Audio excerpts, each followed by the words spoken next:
Hello and welcome back to another video. So Google is going to use their own SoC in the next Pixel phone, and here's why you should be excited and why it is such a big deal. Let's start off by saying that the Pixel line hasn't garnered as much attention as we may have hoped, but with the introduction of the A series Pixels, there were new users and a new niche for Google to fill. Earlier, Google CEO teased a big investment into hardware, and this is likely a result of that.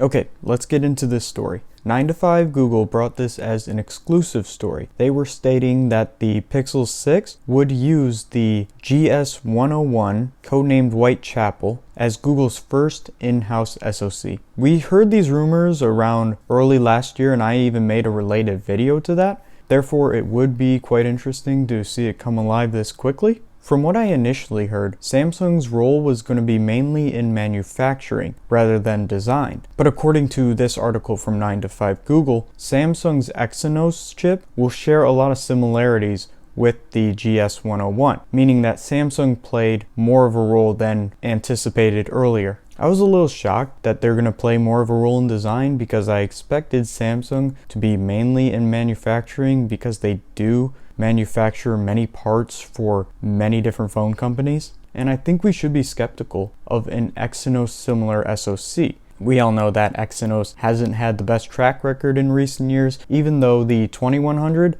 was a major improvement from the 990. It could be that Samsung is helping Google get this up and going in the initial stages, and maybe they'll fade out of the picture, but only time will tell. What's important is Google stays in the budget to mid-range tier with their phones, because an Exynos flagship chip in a cheaper phone would not be as bad. And I think it's going to take Google some time to get the hang of making their own SoCs. This is clearly going to be a first generation product. And if you're able to provide pretty good performance, an amazing camera experience, and very clean software in the mid-range to budget sector, then I think Google could bring a lot of consumers to the Pixel line. Alright, let's talk implications and why exactly you should care. As I may have implied, if Google sticks to the mid-range market, you can bring more powerful phones at a solid price. So instead of a Snapdragon 765 or possibly 760 that we would have seen, then now we could have flagship performance in the Pixel 6. This is kind of like how Apple put the A13 Bionic in the iPhone SE. Because they're manufacturing their own chips and they don't have to outsource to a third party, it is cheaper, and thus we can keep the price of the phone down lower.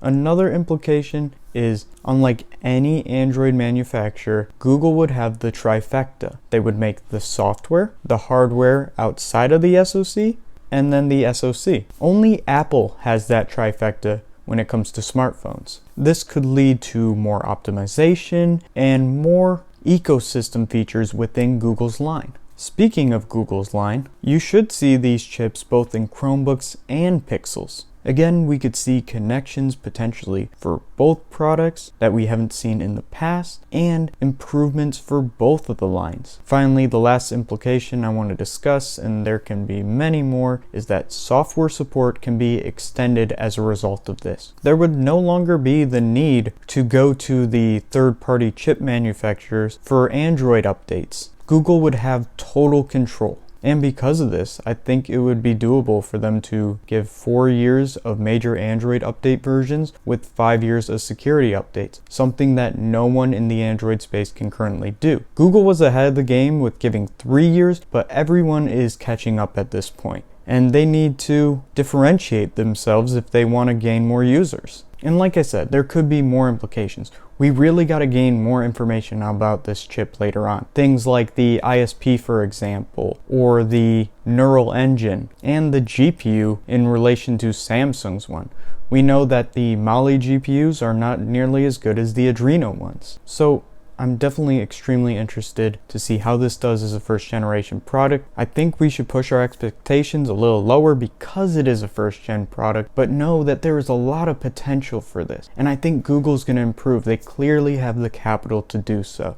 And because of Apple, so many companies are getting very interested in making their own SoCs. There really is a lot more we can talk about. So Let's discuss in the comments section. Do you think we're going to get flagship tier performance in a mid-range or budget model? Because I think that really is what Google should do. So thank you so much for watching. I hope you enjoyed this, and peace.